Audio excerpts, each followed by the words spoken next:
Hey Luis, hey Jimmy, how are you guys doing? I am great. I can't believe it's been a whole year since we wrote the book. Luis, how does it feel to have a year under your belt with this book and so Yeah. on? I mean, it feels like 10 years, right? I mean, the book was in August, but in between that, like the whole world has gone nuts a little bit. So it's been a really interesting year, certainly for us. Yeah, we actually wanted to learn a little bit about what's been happening with Duterte. The Human Rights Foundation, which I work for, considers the Philippines a competitive authoritarian state where his administration is going after journalists and independent judges and is really trying to impose more of an authoritarian regime. And that'll feed into our conversation about finances and payments. But tell us, how are things going? Is he, how is he taking advantage of COVID, I guess, to further his aims? Well, I mean, the fact that I'm trying to choose my words carefully probably already tells you a little bit about how I feel about the administration, right? I mean, there is Mhm. certainly some discomfort in speaking ill of it because of the way that it seems to treat people that speaks ill of it. Mhm. It's not just Maria Ressa, that journalist who is now being charged with a whole bunch of different crimes, but our largest TV network has lost its license, ostensibly for regulatory reasons, but everyone kind of reads between the lines there. And it was certainly because there was some, shall we say, there were some tiffs between them and the administration, and that just did not work out well for them. Um, our situation right now is that we're all still in lockdown. I think we might be the second longest lockdown in the world. Um, so we're not exactly first there, but anyway, it is still a weird little situation where I can't see my folks. I haven't seen my girlfriend in about 4 months, things like that. Wow. It's a bit of a, it's a bit of a suffocating kind of situation. What are the penalties for violating lockdown in Manila, for example? Oh, well, it's different per city, right?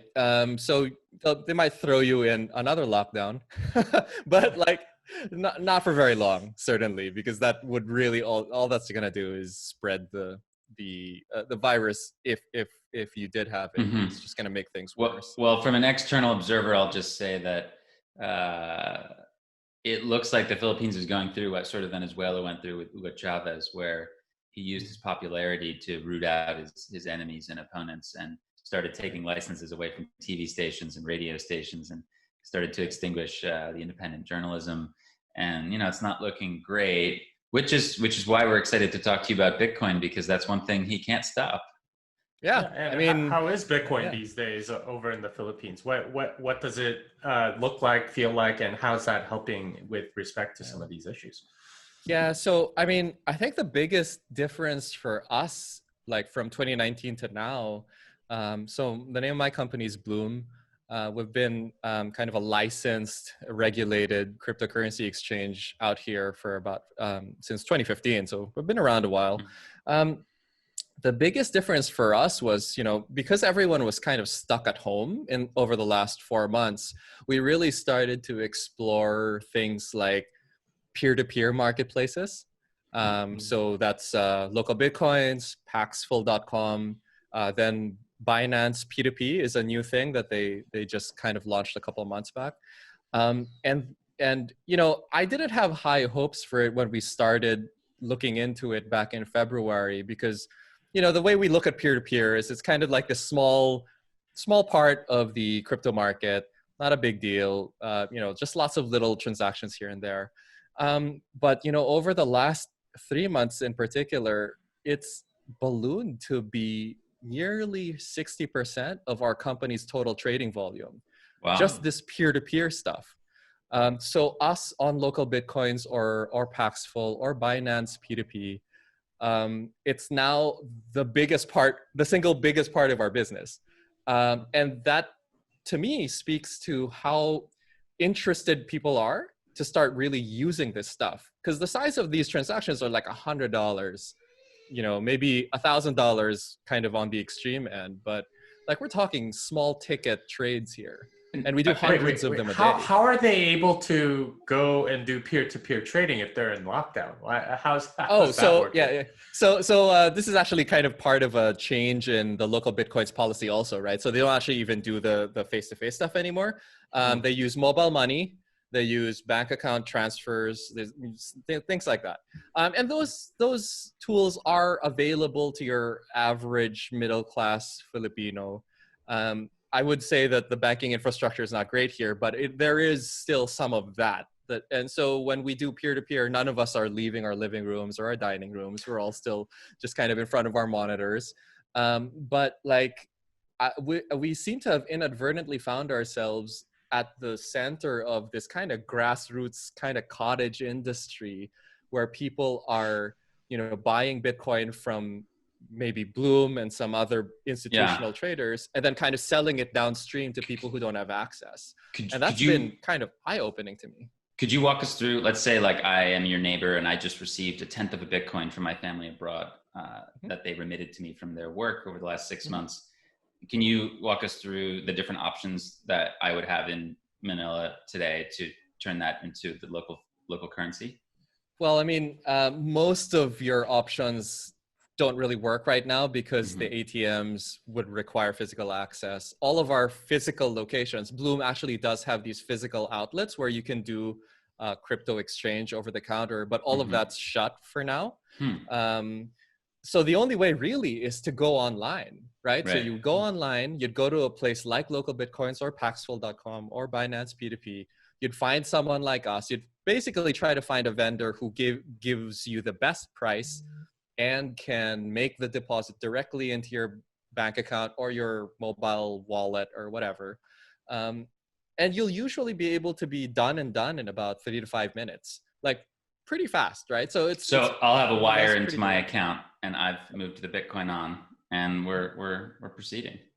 Yeah, we're square. And then now it's Bloom's job to do something with that Bitcoin that I've just bought from you, right? So I trade it to someone else or I liquidate it in an external, totally international exchange or whatever. But that becomes completely our thing.